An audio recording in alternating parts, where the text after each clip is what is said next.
On Friday, October 13th, 1307, an incredible medieval police operation took place, when the King of France, Philip the Fair, managed to bring about the downfall of the Order of the Temple by having the Templars arrested. However, were all the Templars really arrested? And above all, what happened to their famous treasure, of which, curiously, we haven't found any trace since? Was it saved and then secretly protected by the Templars? Or did something else happen? Well, I suggest we investigate together while relying on credible sources.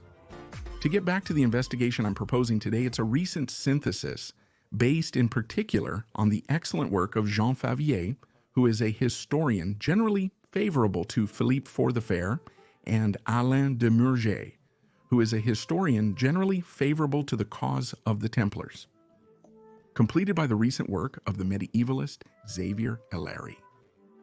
They have the quality of not trying to accuse or demonize any of those involved, but simply to understand. Even though some debates are still ongoing among historians as a whole regarding the real motivations of each side. But what happened that made the King of France want to have the powerful French Templars arrested? We are in the 14th century in Western Europe. The Order of the Temple, which is a military and monastic order created during the First Crusade and answering only to the popes, was recently defeated and driven out, like the other Crusader forces driven out of the Middle East by the Muslim forces. This order has its headquarters in Cyprus, while most of their possessions are in Europe, especially in France. The order is at that time led by Jacques de Molay, who is a Templar from what is now Franche-Comté and remains particularly influential, despite the various Christian military setbacks in the East. For example, at that time he has a vast land estate, meaning many lands that he manages with rigor and efficiency, thus providing a solid economic base for the order, all while having established itself as one of the reliable financial institutions of the time. For its part, the Kingdom of France, where the Order of the Temple is particularly present, is ruled by Philippe IV, known as Label. This reforming and enterprising king, relying in particular on his devoted advisor Guillaume de Nogaret, is at the head of a powerful but indebted Kingdom of France. Politically, King Philippe fiercely defends his authority in his kingdom, whether against the nobles or the clergy. And this political conflict with the religious authorities, who are also seeking to gain the upper hand throughout Europe, causes him great tension with the Holy See, which is the central authority of the Catholic Church, and which, for example, threatens to excommunicate him, that is, to exclude him from the Catholic Church. But the situation eases a bit when the reigning pope dies in 1304, and on June 5, 1305, Pope Clement V is elected, a native of what is now the Gironde department, who is rather favorable, or should we say less hostile to the King of France than his predecessors. In fact, the papacy of that time is going through complicated times and is no longer quite settled. In Rome, Pope Clement holds an itinerant court that travels through different dioceses of the Kingdom of France, with its base in Guyenne, in Aquitaine, where he is from. This reality means that he is literally within reach of the King of France, thus exposing him to the political pressures of the latter. Although in political conflict with the church authorities, King Philippe expresses the desire to lead a crusade. His goal is to retake Jerusalem, a wish that seems to be based on a political will, probably mystical as well, since the King of France, despite his conflicts with the church, was nonetheless a sincere believer, but perhaps also with the idea of following in the footsteps of his illustrious grandfather, the famous Saint Louis. But to do this, the King of France believes that the orders inherited from the Crusades, the Templars, and the Hospitallers, must merge into a single new military monastic order, so that in his view, it would regain real relevance for the future crusade. This idea, which is not new, since it has been circulating for several decades among the courts of Europe, is nonetheless being directly pushed by the powerful King of France to the Pope. This will have a major impact going forward, since this political pressure prompts the Grand Master of the Order of the Temple at the time, the famous Jacques de Molay, to leave Cyprus, where he is based, since that's where the headquarters of the order are located, in order to travel to the west, and more specifically to France. And this is with the goal of discussing the subject of the crusade, of course, as well as firmly opposing this merger project, orders that he considers unfavorable to the Templars, effectively putting the Order of the Temple in direct opposition to the project of the King of France. But the King of France, as determined as he may be, actually finds himself quite troubled by the position of the Grand Master, since in fact the Order of the Temple is directly under the authority of the Pope and not at all under that of the King of France. In other words, his plan is blocked, and King Felipe's opinion on this merger is in fact about as relevant as the opinion of the head of the post office. For example, regarding the organization of the Société Nationale des Chemins de Fer Français, since he simply has no authority on the matter. He is obviously aware of this and understands that he absolutely needs the support of Pope Clement V, who was recently elected, in order to make this project a reality. Moreover, the Kingdom of France is seriously in debt due to past wars and various projects that have been undertaken, and this debt undermines the ambitions of King Philippe le Bel, who, in contrast, see an Order of the Temple displaying great wealth, exempt from all taxes in many enclaves within his kingdom. It's only a small step for the king to start thinking that there might be a way to solve several of these problems at once. If he somehow manages to force a merger between the two orders, but how? The Order of the Temple, for its part, does not give in and stubbornly sticks to its position. As for the merger between the orders, it's a definite no. The situation is clear for the King of France. The time for maneuvering and negotiations is over. Now it's about conflict. Philippe le Bel then turns to his advisor, Guillaume de Nogaret, to whom he entrusts a clear mission. Since the Order of the Temple does not yield, it must fall, with the goal of transferring their assets to the Order of the Hospital, thus allowing the king to implement the desired merger, while also taking advantage of the situation to seize a portion of the wealth of the Order of the Temple, which would help settle part of the state's debts. It's ambitious, and we're clearly no longer dealing with subtle approaches. Now is the time for a fight. But still, Philippe doesn't have any more legitimacy to implement anything without the support of the Holy See. So all eyes are turning to Pope Clement V. In fact, Philippe the Fair, after having had many disagreements with previous popes, hopes that this newly elected and less hostile pope will be more receptive to him. He strikes a first blow by sending to the Holy Father accusations of heresy, sodomy, and more against the Order of the Temple, hoping that he will act on them, which would open the door to a possible dissolution of the order. However, Pope Clement V, whose decision could tip the balance one way or the other, seems to have been, at least in part, aware of the stakes and the danger of the situation, which concerns him. Moreover, since King Philippe has a negative history with religious authorities, he doesn't really take the accusations very seriously while still trying to avoid conflict with the king. In short, in practice, he stalls for time, for lack of a better option. For their part, the Templars are, of course, aware of these accusations, and they're not worried about it. They even go so far as to offer the Pope to conduct an investigation within their own ranks, hoping to calm the situation. Philippe le Bel then feels that the situation is clearly slipping out of his hands and back into the hands of the Pope because of the Templars' proposal. That's when a real turning point happens in this case. The King of France makes a decision that historians still have trouble fully explaining today, and that will make him go down in history. The king, who had actually been quite close to the Templars in the past, since several of them were involved in managing the kingdom and were part of his inner circle. He orders his advisor, Guillaume de Nogaret, to organize in the utmost secrecy nothing less than the simultaneous arrest for heresy of all the Templars in the Kingdom of France on October 13th, 1307. The secrecy and duplicity, it must be admitted, are truly extreme. For example, consider that on October 12th, the day before the arrest, King Philippe le Bel was attending his sister-in-law's funeral, alongside the Grand Master of the Order of the Temple, who would be arrested on his orders the next morning. On October 13th, 1307, one of the best organized police operations of the Middle Ages took place, and it was one of the most impressive in scale for its time. It was extremely effective and managed to successfully capture most of the Templars in France.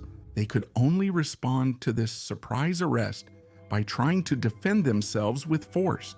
For those who have time to grab a weapon when they're not simply dragged out of their beds and taken away.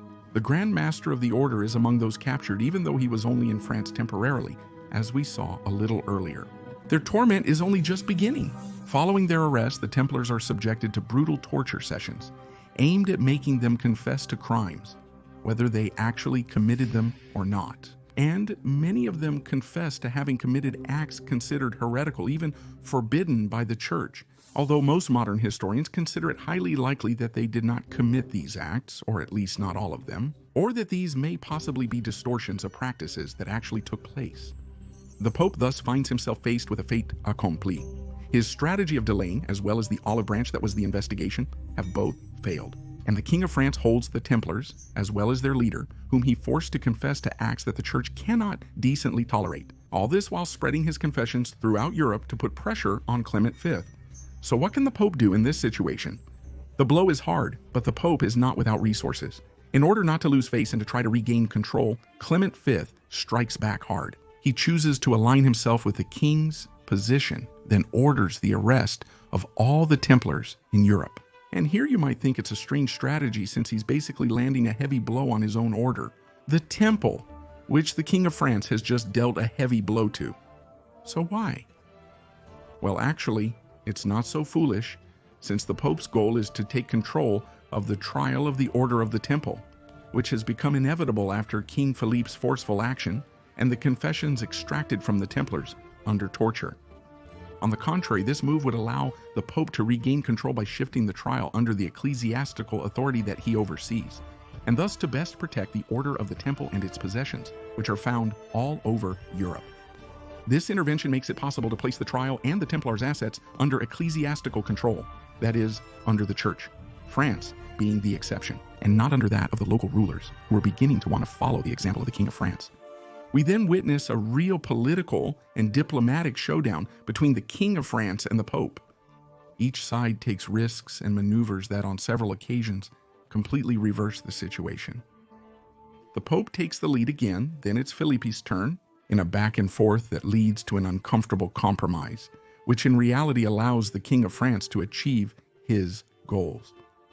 And yes, the main opponent of the merger of the orders, Jacques de Molay, Grand Master of the Order of the Temple, is finally burned at the stake in March 1314, and the Order of the Temple is dissolved. What happens next unfolds exactly as the King of France had hoped.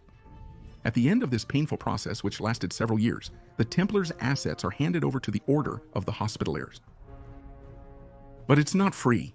The Kingdom of France takes a large sum from these assets, presented as a commission. This is justified by the fact that it was the king's men who carried out the arrests and kept these assets until their transfer. In fact, the kingdom sometimes even adds extra taxes to the assets being transferred. In short, the bet is won by the King of France, who not only manages to get rid of this order that was hindering his plans, but also solves part of his financial problems that were holding back his ambitions for the kingdom.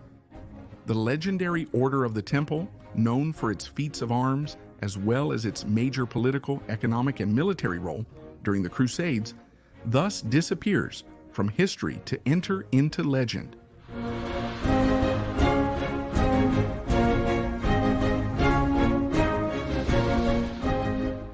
But what about the Templar treasure in all of this?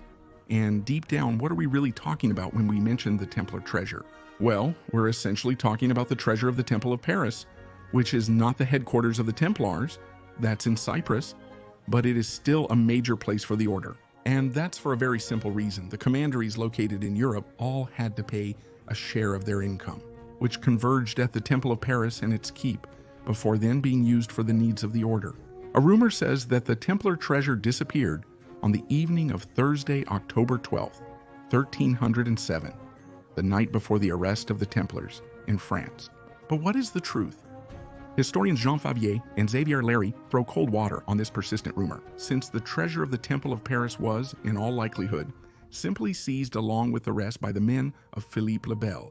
They would then have kept it during the trial before taking possession of this property, as well as the others, a sort of commission, as I mentioned a little earlier, for having kept it so well in quotes all that time, before handing it over to the Hospitallers.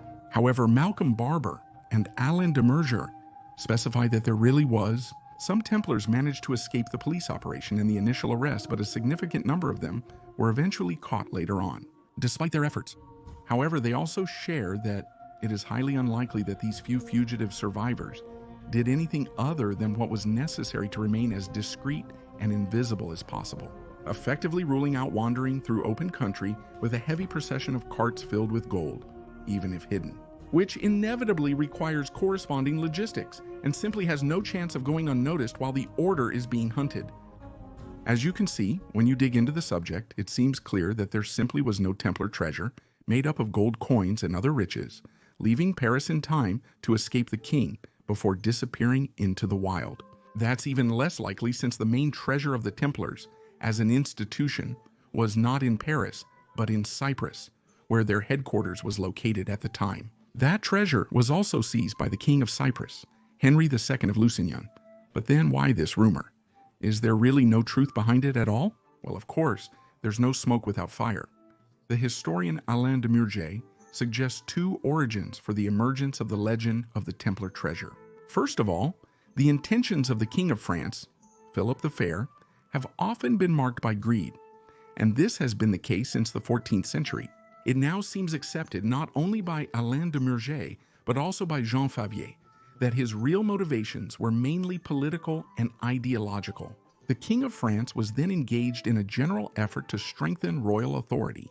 So for him, it was a matter of imposing his authority in these lands in relation to the authority of the Catholic Church, just as he was able to do with other actors in medieval society at the time. Of course, this is not to say that the financial aspect of the matter did not play a role.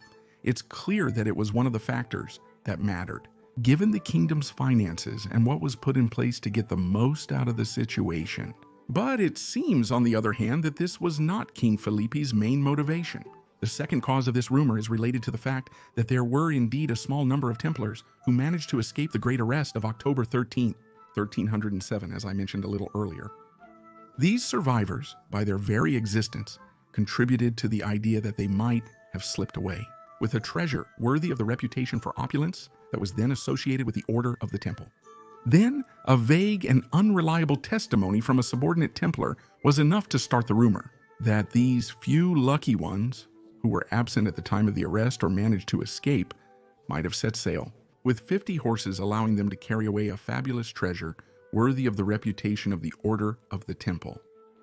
However, as mentioned a little earlier, the logistical challenge would have made such a nighttime evacuation impossible to carry out discreetly, especially in the middle of Paris. It also required that this Templar logistical convoy would not get caught afterwards when the effective pursuit of the few survivors began following the arrest. This makes the hypothesis unlikely and in fact simply not accepted by historians today. Nevertheless, there is a curious phenomenon following this affair. This rumor about a Templar treasure that supposedly escaped the King of France has resurfaced several times throughout history. And it started again as early as the 18th century, when the myths and legends surrounding the Templars resurfaced among the elite of French society at the time. However, things have escalated only recently. During World War II, the caretaker of Gisor's castle conducted excavations within the castle. Excavations that were illegal, of course.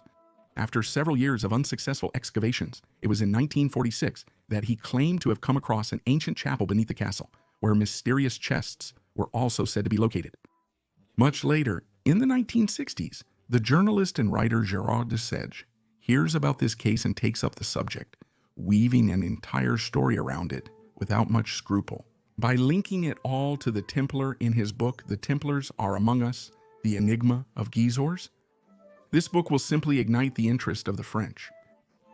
The public's interest is such that the state services are somewhat forced to look into it, with more methods and resources than the caretaker. If there is something to find, they will find it, but the state simply finds nothing there. It is then that the public's interest, still driven by Gérard Desèdes, turns toward Rennes-le-Château in the south of France. And there, for once, something curious did happen. The choice of Rennes-le-Château is not made by chance, since this rumor has its source in the curious lifestyle of the local prelate at the very end of the 19th century, Abbé Saunière. To sum up this affair, Abbé Saunière had his church renovated at the time, a church whose origins date back to the 12th century. During the work, the laborers quite logically seemed to come across some ancient objects. This prompted the abbé to continue the excavations in his church and presbytery, as well as in the cemetery at Tenant. It was during these excavations that his lifestyle gradually became more and more comfortable and less compatible with his profession and his mission as an abbé. This strange development led to the emergence of various rumors, including one particularly persistent rumor claiming that the Abbé had discovered a mysterious medieval treasure that made him wealthy. That was all it took for the writer Gérard de Sède, who published the book The Gold of Rennes, weaving a true legend around this affair. According to the writer, there is no doubt there really was a treasure, and why not the treasure of the Templars? Well written and based on evidence and illustrations that we now know are false and fabricated, the book was successful and once again sparked interest in a possible treasure of the Templars, to such an extent that Abbé Saunier's tomb was vandalized several times by treasure hunters. But what do historians say about it? Well, they explain the Abbé's comfortable financial situation much more simply. The lifestyle of this prelate, who also allowed himself other liberties, would be explained rather by the sale of masses and favors, for which he would eventually be suspended by his superiors. Without it being a treasure, and even less an imaginary Templar treasure. However, it is not impossible that he actually found ancient objects during his excavations, which are actually similar to traps that he would then have sold under the table, occasionally contributing to his finances. But this last point is only a hypothesis for which we currently have no formal evidence. Well, now that we've seriously investigated this matter together, we have to face the facts. Everything seems to indicate that the Templar treasure really did, quite simply, fall into the hands of the King of France. But I have good news. This treasure hasn't disappeared. And yes, remember what I told you a little earlier. The bulk of what made the Templars wealthy, their land holdings as well as a good part of their finances, didn't just vanish into thin air, but were simply handed over to the Knights Hospitaller, who then used them to continue their many missions. In fact, they still exist today, as they are now gathered within the Order of Malta, which continues the missions of their Hospitaller and Templar ancestors. Let me know in the comments if this answer was what you expected. And don't forget to give me a thumbs up. Today we talked a lot about the Pope and warriors serving the faith. But did you know that even today the Pope still has an armed force that obeys him directly? Yes, that's right. It's the prestigious Pontifical Swiss Guard. If you don't know its history, I invite you to discover it right now.